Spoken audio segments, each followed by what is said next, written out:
Who are you? I'm Kenda. What's your last name, you little weirdo? Hansen. I live in a shed. Check. Peter Pan complex. Check. All my friends are dead. Check. You are not an easy person. I think this is my catchphrase in most of my fights is, you get the first one, and then I'm gonna defend your fucking face off. I don't have to mentor you. I almost died to my own lack of dental hygiene. Right, there was that. I've experienced the pain of childbirth 8 times in my mouth. Turns out you can get real accustomed to slowly dying.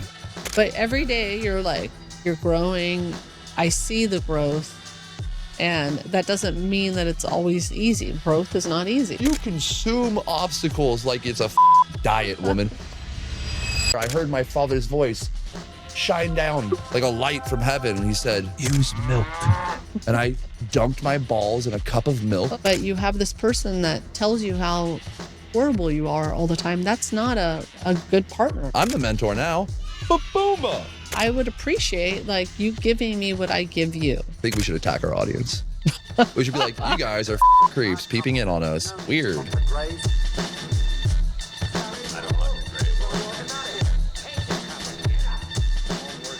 All right. Who are you? I'm Kenda. What's your last name, you little weirdo? Hansen. That's right. What do you do? I manage a whole bunch of you boys and try to help you guys be better versions of yourself. This is true. This is true. What do you hope for the future? I hope that we get back to community and social interactions without our phones. What happens if we don't? I think we continue to lose ourselves. And that's bad, right? Yes, that's bad. Okay.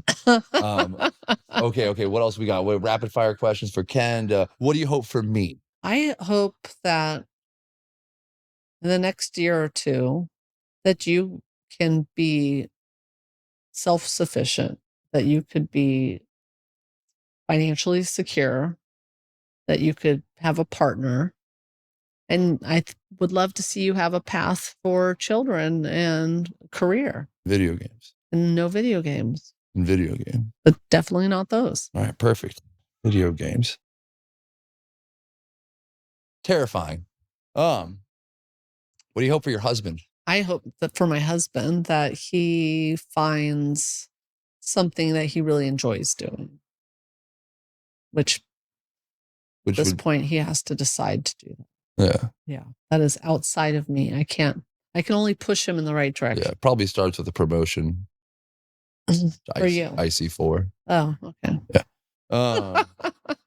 What's your favorite color?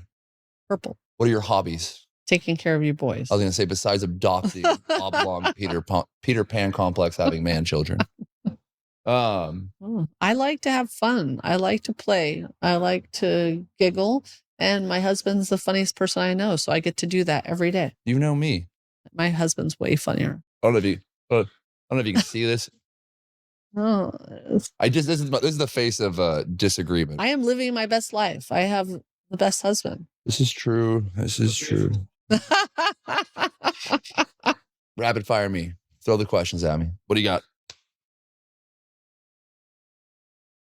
Nothing. I do have plenty. What's your favorite color, Kylen? I don't have a favorite color because it's a stupid question. You're a jackass. Okay. Honestly, black. Black. Because it's the accumulation of every single fucking color. Or it's lack of color. No, that's white. I'm the mentor now. Ba-boomba. Oh my God. What do you want to see for yourself in the next year or two? More video games. Come on. Okay. Emotional stability, or just like a lack of emotional sensitivity. I feel so fragile.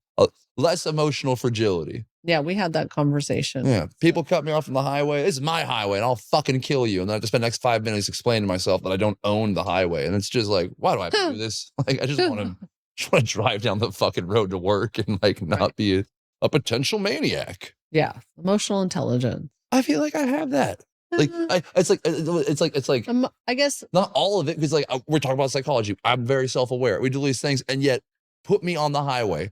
I'm a child. I'm an infant.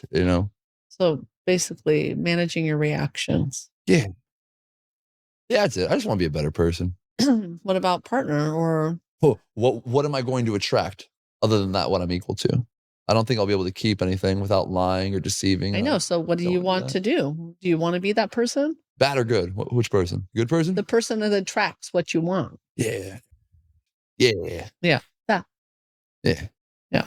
What about career-wise? I've genuinely just believed that I lack real definitive control to the point of putting all my eggs in one basket or even like strategically spreading them out. And I've just kind of been like, I'm just being honest. I've been hoping for the best, thinking, man, I should treat people well so they'll treat me well. Like, no, like, I want to be a lawyer. It's like, I don't know what's going to happen. And I've never believed that I had much control in that, like at all. Oddly enough, I've never really believed like, if I go to college for this, I'm going to become that. I've seen how many people go to college for whatever, and then I'll see them working at McDonald's, not McDonald's, but you know what I mean? It's like, then they go to college to come back and get a fucking no degree job.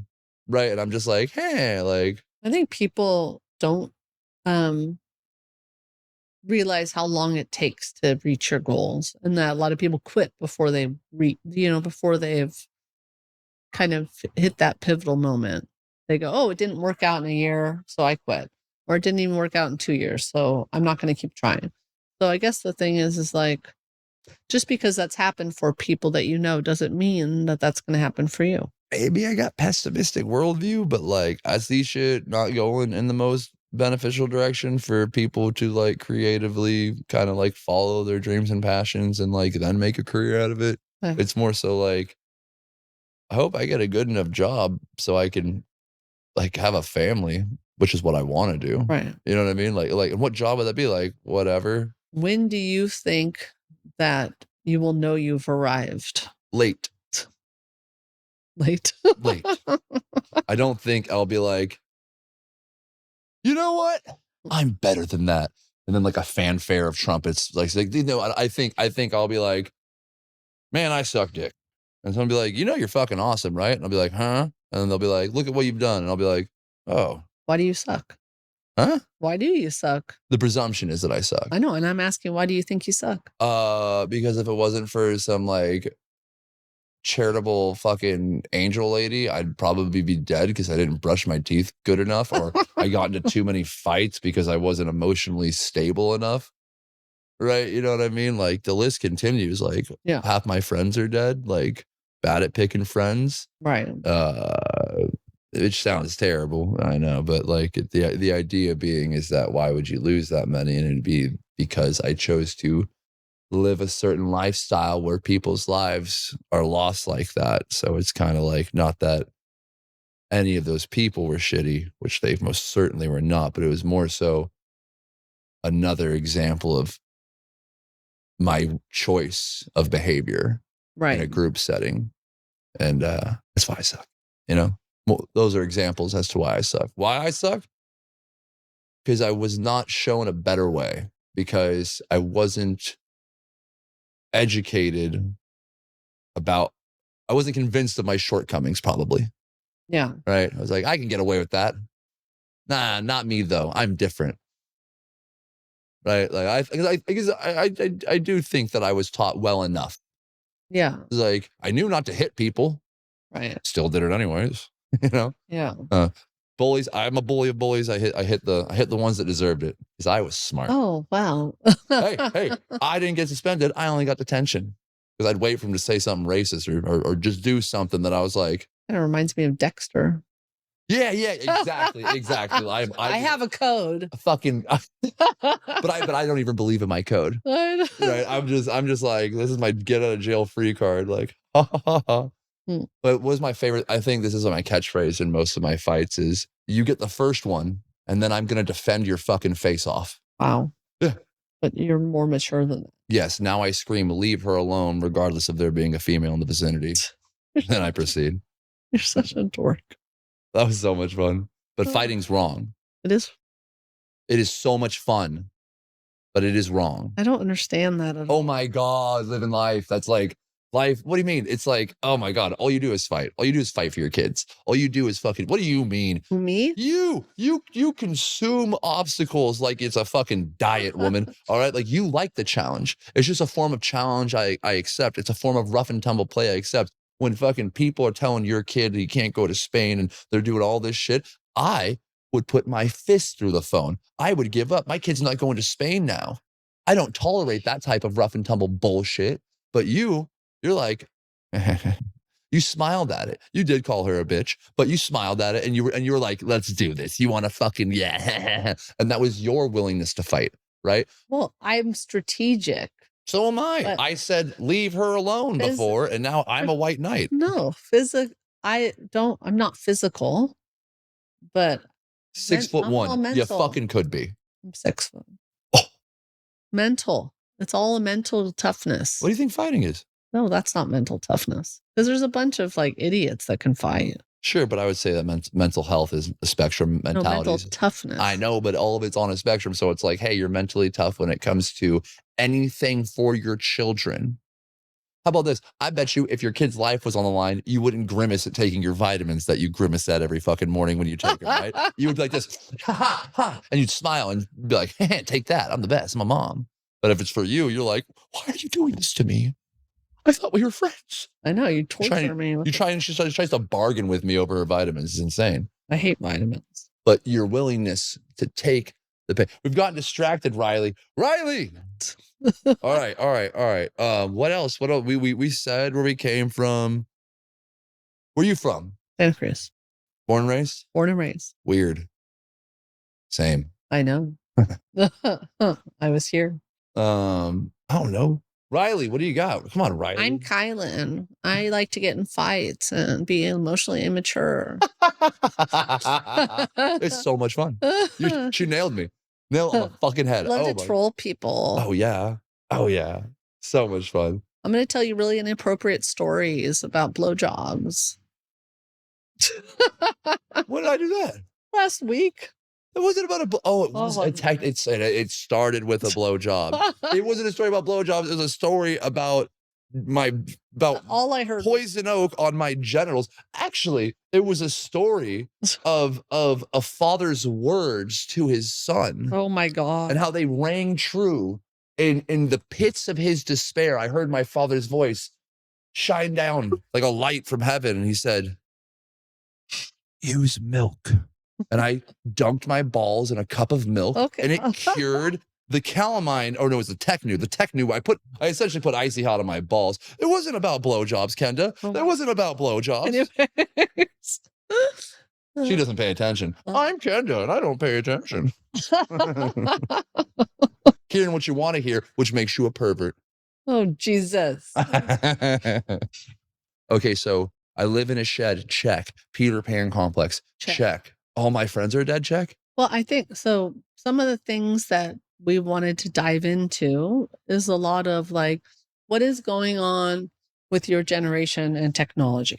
What is going on with your generation and the loneliness, the inability to find jobs, the late partnerships, right? Like all these things where we want to explore that, right? We want to explore why these things happen. I feel like it's just kind of like my generation is the guinea pigs for marketing and political capture. Just being like, how do you control and influence the masses? I mean, today you and I were talking and you were like, I said, hey, I'm going to be out of town for a while. Why don't you take my house? It's the beach house. You're close to the beach. You're close to work. And you're like, I don't know. Maybe then I can't play my late night video games and all of that stuff. Yeah. Which is not your priority. But sounds like it is your priority. As a man. Yeah. As a man child that doesn't drink. Right. I don't go out. I don't chase one night stands. Mm-hmm. I don't do all that shit to occupy my time. I also don't have a family. Right. That's like, I have a real reason to grow the fuck up. Like, I don't. So it's like, I'm not being pulled in either direction. I'm just being pushed by me. And so I go, or so I've rationalized, hell yeah, play your video games. you're not spending X amount of money and or suffering X amount of damage to your liver because you went out to the bars tonight. Yeah. And, oh, hey, you're not waking up and having to deal with the social discomfort or damage that you might be doing because God knows what I might have said to a pretty lady to get into her bed that night. And then be like, I didn't mean it. Goodbye. And then, like, it's like all of this pain and suffering negated because I went ha-ha hee-heed on the interwebs with my buddies. And I'm over here like, Kylen, James Winterbotham, we did it again. Like I'm a little victory. Right. You're over here like, what else could you be doing with your time? That's what I'm like. Reading a book called. Yeah, you could be reading a great book. Yeah. Right. You could be learning something. You could be putting together a master plan for your life. What do you want to do? You could be doing something. You could be working towards something. I know this is weak, but I like winging it. Well, I don't know how that's worked out. I almost died to my own lack of dental hygiene. Right. There was that. Par for the course. And now you have teeth. Yeah. Yeah. Oh yeah. I almost died from the teeth thingy. She just didn't not like the teeth. Apparently it was so bad. We had a big old infection underneath my brain. Right. And they wake me up or, I come out of the surgery and let's go back. Is that, so you had your teeth were had holes. They were brown. They were not looking good. They weren't looking good. And every time I'd see you, I was like, is he doing meth or something? Like, what the fuck is going on? No, I got into a bunch of fights and the fractures and they were deep in cavities. And so, but then I was like, I can't say anything. So there came a point where you had me drop you off at a dentist appointment and you came back and you were like, they didn't do anything. And that was the perfect in for me to be like, let's get this shit taken care of. So then I took you to my dentist. Yeah, that was wild. And then they told me that they haven't seen anything that bad. Yeah. And yeah. And it's Kenda, it's gonna cost you a small car.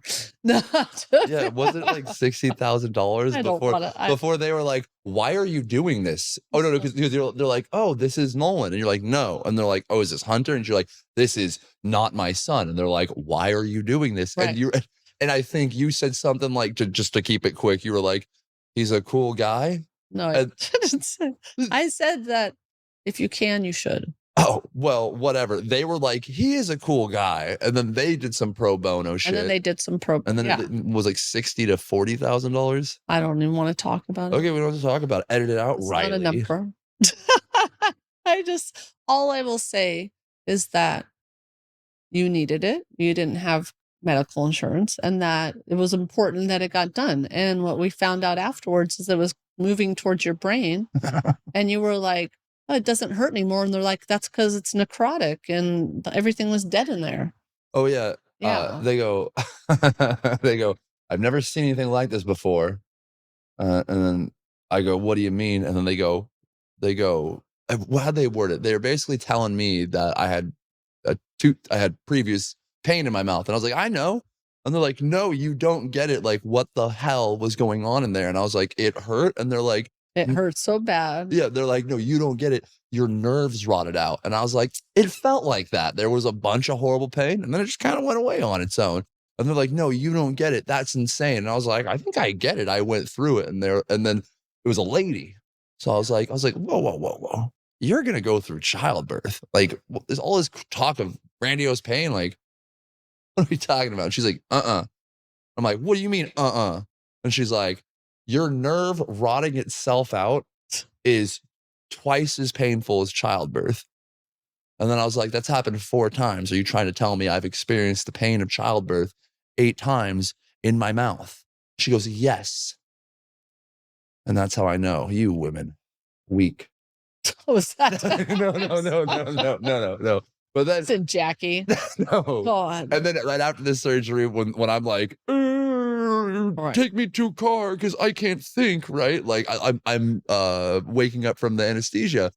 The guy's like, hey, you almost died. And I'm like, why are you fucking telling me this when I'm in this state? They're trying to let me know that the 2D X-ray showed an infection, but they didn't see how bad it was until they went in there. And apparently it was like, yeah, you were like 1 punch away from.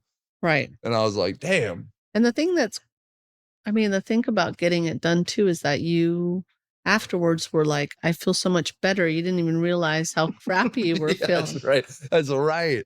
That's right. That's right. Wow. Yeah. Turns out you can get real accustomed to slowly dying. Right. Yeah. So, anyways, now you're a lot better So much better. Thank you. and everything's good. Yes. Still a man child. Still Peter Pan complex. So maybe winging it's not always the plan. Gotta wing it in the right direction. I love your ability to think that despite the fact that you have not found success in a lot of areas of life, you still think you pretty much know everything. I see that. I see that. I see that external looking behavior, right? Right. And I bet there's some truth to that. I bet there's some truth to that. But like, I would say maybe it's not so much, it's not so much that is entirely the case of like, female, male, or whatever the reason is that I think I might know more than you. I know that I know more. No, I'm kidding. I'm kidding. It's the fact of the matter that like a lot of which I do is based off what I know, right? And Well, everybody feels that way, yeah, right? Yeah. yeah. But I'm not going to sit there and just be like, when I have no idea what you're saying. I Right. was the annoying kid in class. The teacher's like 2 + 2 = 4. And I'm like, does that mean 1 + 1 + 2 = 4? And she's like, yeah, sure. Anyways, let's move on. I'm like, no, I want to know that I know it all the way around, not just like, oh, I can make it work if I just keep smashing it and eventually I find the angle that works for me. No, I like want to know that I know, and I like to prove that, and I like to see if I can find where I don't know, right? And so a lot of times people are like, man, you spoke with this level of confidence, and I'm like, because that's what you're levying against in my head. And it's not that you have to battle me, but because you have my genuine attention and because I genuinely am open to being wrong, I go, this is what I am, or what I think. So whatever you have to say, that's what it's going to go up against in my head. And I'm willing to be wrong, but I'd like to know how exactly I'm wrong. But I feel like a lot of people, they play it safe. And so by and large, people are like, oh, well, like I'm used to being received in a way where it was like there was no contention, no one argued. And everyone was just like, I see how smart you are. You are so smart. Here come accolades and compliments. And I'm over here like, let's prove it. Let's be thorough, because I'm actually listening to you and I'm actually absorbing what you have to say. Now, I'm not going to absorb anything than hopefully what I can find to be the truth. And this is my process of going about it. Fucking just smashing shit together, winging it, right? But like, I'm constantly going to and I guess it seems like I'm coming at you, but I don't mean to be, but it's more so that it's like, you have my enthusiastic attention and I'm just trying to learn. I see that. And then I also see sometimes grandiosity in what you think you already know, right? Sure. And so I think that one of the things that we will explore and work through is like, how do you not, well, first of all, how do you really absorb and hear and listen to people? And then the other part is, and have grace. We've talked about that. And the other part is that I understand that you haven't been able to trust all the people in your life and the adults in your life to do what they say they're going to do or what they should do, right? Yes. And so I think part of that is like you can be a bit oppositional and you don't trust people very easily. I trust that And people you don't are more trust, beholden to convenient than they are to me or their morals. and you or don't the trust truth. people's word. Fuck no. No. And so there's a line. Like there is a line. There's a line of like, yes, I'm going to fact check. I want to know. And there's also a line of like, when my mom comes to me, and I know my mom she's a psychologist. She's very well read. She studied, she has a master's in psychology. She's trained in many different areas. She led mental health for our county for a while. When my mom comes and tells me something about psychology, my first thing is not to go, well, tell me the exactly and this, that, like why, and I don't really question her, because I know that if my mom's telling me something, that she's taken the time to read it, to absorb it, to understand it. She's just not willy-nilly saying this thing. Yeah, but why did you take the time to read and absorb that? Because there's probably some value to it, right? And so like maybe you being able to digest the information, if that is your goal, to really understand it, that you would kind of somehow dig at that and be like, could you substantiate your claim because I don't believe you? Or it's like, hey, could you help educate me further about that versus the topical, like my dad's a carpenter. If my dad said that's a house and I just go, okay, or do I go, why is it a house? Like what makes it a house? I think there's a difference. Like if my mom says something and I understand psychology and I understand, then I can go, okay, I get what she's saying or why she's saying it or Yeah. where it comes from. But I'm not going to come at her and be like, where's the, maybe I'll say, hey, I really loved that information. I would love the research on that because I would like to share it or whatever it is. I definitely Sometimes like I grace. think you can be oppositional and be like, da da da da. I don't mean to be. But I'm just saying, so those are like different, those are different approaches. So one of the things I really think I want to explore in our conversations is like, how do you have more grace? How do you have more grace with yourself and others? How can you use discernment for who to trust and who not to trust?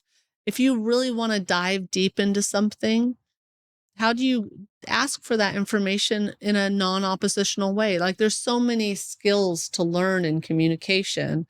And I think given your generation, there's a lot of misinformation out there. And so I understand where young people can be like, why should I trust that? Yeah. I get that, but I do think that one of the things we've come to in a lot of our conversations, and I think a lot of people are identifying with now, is that community is really important and that you can't just watch some Instagram or TikTok video or a YouTube video and go, oh, now I'm super informed about this thing, right? Because that's been a source for people to get all their information, right? And so, and there's a beauty to it because we can find so much more information out there. And there's also a lot of people that lack character out there who are putting things out there that how do you trust it? Yeah. And so, and that. Yeah. And so, yes, but my paranoia isn't unfounded, but there's got to be a more graceful way to go about it because I'm trying to interact with you to gain something that isn't your annoyance or disgruntlement. Because I can easily see how you trying to explain something to me that's like the midway of what you actually want to explain to me, and that's getting held up. And my first response is, I want to see the research. I completely see the insult. It's like, you're dumb, you don't know what you're talking about, and your sources suck. Which isn't what I'm saying. It's like, I trust you so much. Literally, when I say that, I'm like, damn, I can't believe that. I trust you so much that, fuck, there's really information out there that if I saw it, I'd be taking the same stance as you right now. Like, I literally mean, I trust you so hard that if I wish I saw that research you're looking at, my mind is being blown at the idea that since I hope we're like-minded. That I would say yes, of course. No, I'm saying, and as hopefully like people, if I saw that research, I'd be taking the same stance as you or have the same look. And so I'm it's funny how the interpretation is like, how rude, and like he's like discrediting me, he's like belittling me. I'm over here like, I trust you with my fucking life, but because of lacking grace, I come and to answer your question, how could I go about it with more grace? I think that I have to be way more patient because I get like excited or something. I'm like so giddy that I'm like, I gotta talk right now. And then I interrupt you. That's rude. 2, I'm now forever like leaving the door open to be just wrong as to exactly what you wish to say because I didn't let you finish saying what you were going to say. And then 3, I think what I could do is instead of saying, well, you just said, this is what I know statement. And then me basically implying that there should be contention by just going, this is what I know statement. And then we go, well, now we're at contention. Now we're at odds. And I'm like, yeah, that's a scientific process. Destroy me. Whatever's there should be there. Hooray. Right. But we could have some more grace. And then I could pose it as a question versus this statement that is contradictory or contending with your statement. I could ask a question like, well, why is that? Because ultimately that's what I want. When I tell you my contentious statement, I'm actually saying, I wonder why. Right. And And so moving into curiosity. yeah, versus confrontation. Right. Yeah. And I feel like a lot of times your instinct is to go to confrontation first. Yeah. And really it's like, hey, I ultimately want to learn something, and how do I stay curious and engaging And polite. and polite. There is a certain social graces. Yeah, no, I am not. I realize that. I'm like, if you know me, you'll have patience for me, but I'm gonna need that patience, I'm very rough around the edges when I'm like seeking my empirical evidence, right? Like I'm a belligerent fucking monkey. You are a belligerent. I'm monkey. excited, I'm confused, I'm scared. I'm also bigger than you, and that I think I move faster than most people. I think the more excited I get, the more like the slower everybody else gets. Like, careful, he's getting closer. Right. Yeah, there is a certain strength in being a 6'6" male, big male, and also with your intensity. So it's like you have to find a way to navigate that. Just like, I mean, for me, being a 6-foot woman Mm. was hard because you don't always feel like feminine and soft. And so when you're dating, like meeting like my husband, whatever, it's, and you know that you already come across strong. Yeah. And I am strong. And so not only do I come across strong, but then I am. And then that is not always easy. Force of nature. Right. And I used to want to be invisible when I was young. Like I really wanted to hide. And I was like, you are not hiding. You are so tall, you will never hide. I can only imagine that'd be rough. I'm opposite both. But you're a guy. As a guy, different. You're like, I am man. Exactly. That's what I'm saying. Like, as a guy, I'm like, I'll take some more of that. Right. You know. Right. Did you notice me? Right. Yeah.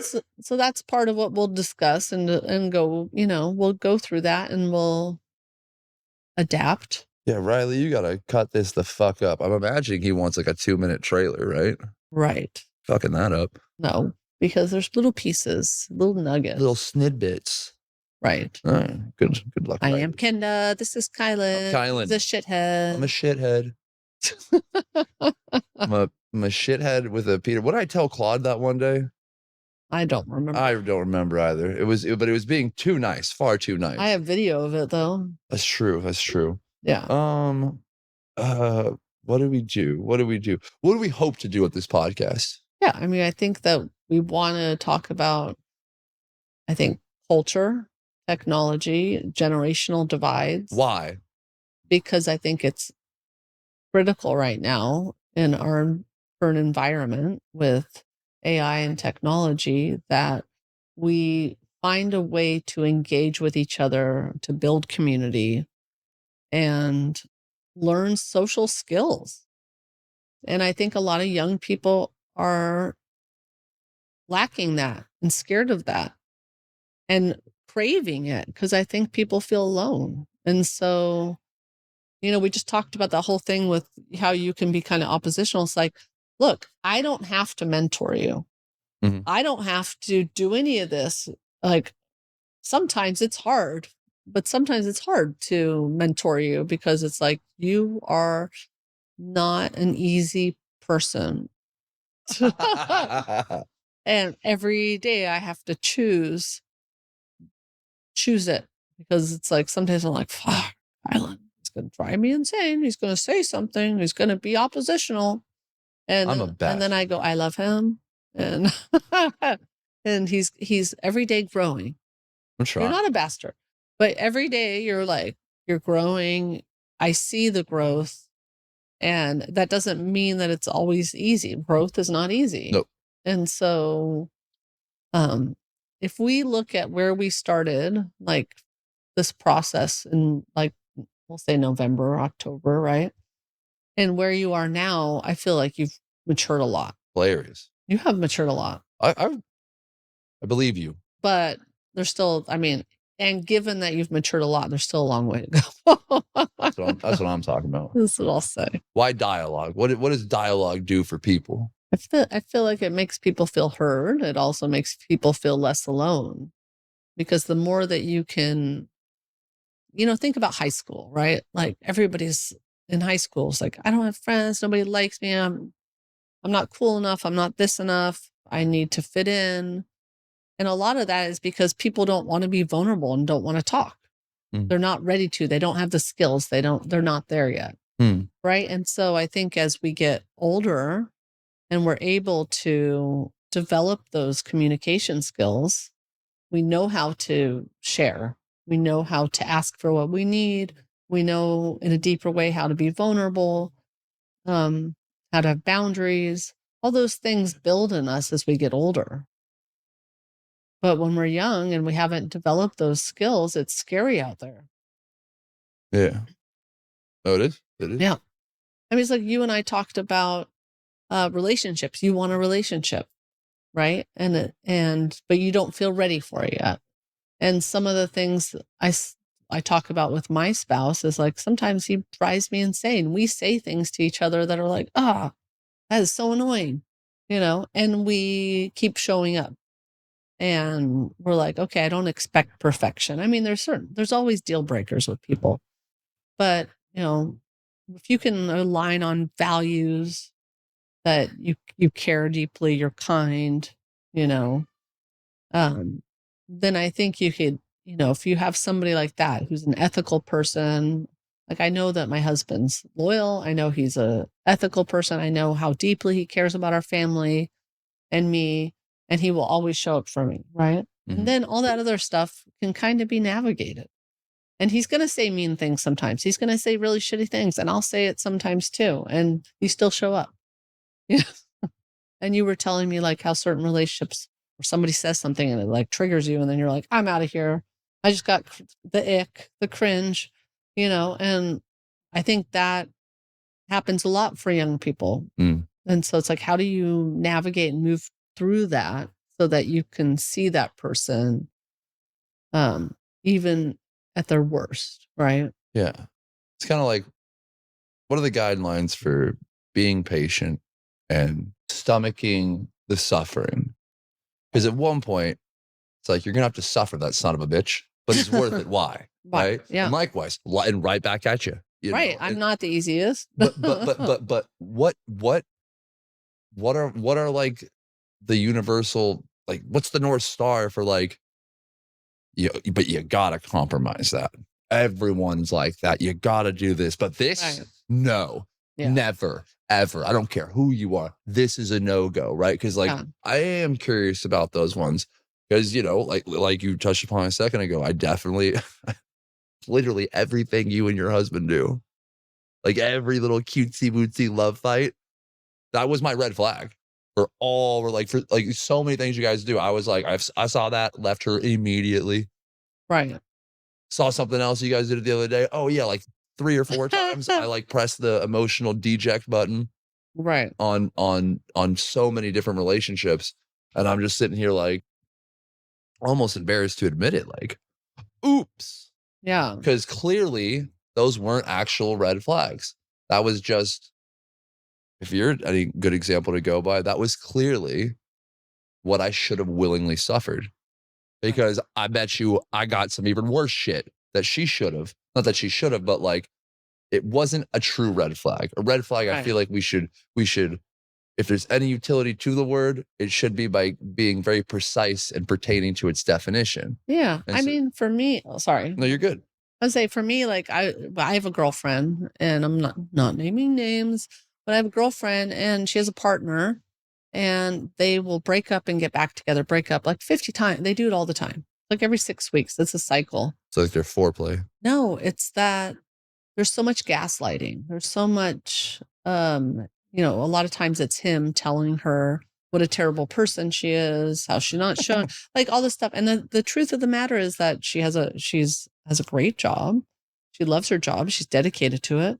She loves the outdoors. She's just a very like low drama person. She's so sweet and easy, but I don't think that he feels worthy, And so because of that, and he's not as successful, it's like, I just feel like because of that, he keeps on telling her there's something wrong with her, almost like social stay. And she believes it and she'll keep on staying. And I said, I just hope one day that you can see yourself the way I see you as my girlfriend. You know, it's like you're such an amazing person, but you have this person that tells you how horrible you are all the time. That's not a good partner. This is why we got to teach kids psychology. Like Yeah. we have to teach them fucking proper psychology, because if not, then they learn improper psychology, which everyone does. Everyone learns how to manipulate, whether for good or evil or just fucking in the gray, and good luck to you, my friend. Like it's so unfortunate to just see these people that it's like, you have emotional intelligence. You're just a dickhead. Yeah. And so it's like last week, Brian said something mean to me, and I didn't break up with him, but what I said to him was like, hey, you said this thing, it hurt me. I'm always your biggest cheerleader. Like I tell him how and it's like, you're supposed to be my biggest cheerleader, and you just made me feel really shitty. And it's like, I would appreciate like you giving me what I give you, because as a partner, that's really important. And then of course he walked away and he's like, yeah, that was shitty. And then that's the communication. That's not, I break up with you because you hurt my feelings. Yeah. Yeah. That's the, okay, we're going to work through this. And then next time you do this again, I'm going to remind you that that's shitty and don't do it. You know, it's that imperfection versus it's like having somebody who's just trying to break you down, because he's not trying to break me down, Brian, right? Like he just doesn't always have the skills and the finesse. And so it's that conversation. But when you're not even willing to be self-aware to say, hey, I fucked up, you know, that is a really important skill. Yeah. Say, I'm sorry I hurt your feelings. I was wrong. Yeah. Not a lot of people know how to do that. No. They will keep on making excuses why it's the other person's fault. And so when I see that in a relationship, when I see that with my girlfriends, like it's always her fault, that to me, that's a red flag, you know? Yeah. Yeah. I had to stop doing that with a friend of mine kind of recently. Yeah. Over video games. But still, it was like, oh yeah, you were telling me about that. The repeated process of just like, it's disappointing to know that I put value in you as an individual and called you my friend. Oh. Because you just fucking suck. You know, like it's like when things are good, that's why I keep telling him, like, I don't care about that. Like you like it when people touch your genitalia too? We're soulmates. It's like, shut the fuck up. Like, how do you cry? I care more about like seriously, like, no, like when you break down in it because everything goes wrong because life is hard and difficult, what the fuck do you feel and what do you do? That pertains to me more. That's more real to me. That's more individual-esque than anything else, you know? And then you find, and for a bad example, it's a good example, but of a bad situation, but it's like, what do you do, buddy? And it's like, oh, you're zero accountability. You just blame. You blame past the point of articulating proper blame or anything appropriate. You're basically using everything that you do as a guise to basically tucker yourself out from your emotional rampage. You're just like, I'm upset, but it's just like, dude, like, you know, you want to hang out? They're like, what the fuck was that? You know, and yeah, so I had to call it quits. And I hate quitting. I feel like quitting and giving up is the only time you can ever really fail, but fucker. Yeah, there's a term though in like startups and stuff, and it's like fail fast, you know? And I think relationships too, it's like, if you see things that like you're talking about, it's like, why keep on showing up and putting more and more effort into that thing when you already know it's not going to work, you know? There's that too. So it's like, fail fast. It's like, oh, this person's so dramatic, all that, like my kid, I like his girlfriend a lot, but she has to find a way to love herself, right? And she's a teenager, and that's really hard, you know? And it's like, if they're going to progress past their teen years into their adult years, she's going to grow and change a lot, and so is he. And you're going to have to be able to have your independence and know who you are outside of that person. Right. Hell yeah. Okay. So like, I'm thinking we should ask each other rapid fire questions. Okay. Not like to get rapid fire responses because we're so fucking rantastic. Rantastic. You know, like that. you know what? We're dialing in the lighting, we're dialing in the audio, and we're dialing in the origin story. Hopefully we get this to you, Riley, and you just take a look at it and say, I can't hear anything. There's no audio files or something crazy. And then we can fix that and ultimately get to a fucking trailer of us doing shit and what we're gonna do for you, or actually not for you, for us. But you can watch, you little voyeur. Yeah, just like that. Yeah, I think we should attack our audience. We should be like, you guys are fucking creeps peeping in on us. Weird. Right? I think that's attractive. Playing hard to get. It's like those like Gucci store, remember? They're like, poor people. I guess I'll sell you something. Wrap it. Oh, wrap it up? Maybe. You want to rap? All right, start rapping. I'm Kenda. I said wrap it. I said rap it, not mime it. What is... Don't you just get passed it off like that? Damn. All right. And I'm also Kenda. Kylen. Kenda. Such a dork. Riley, save us.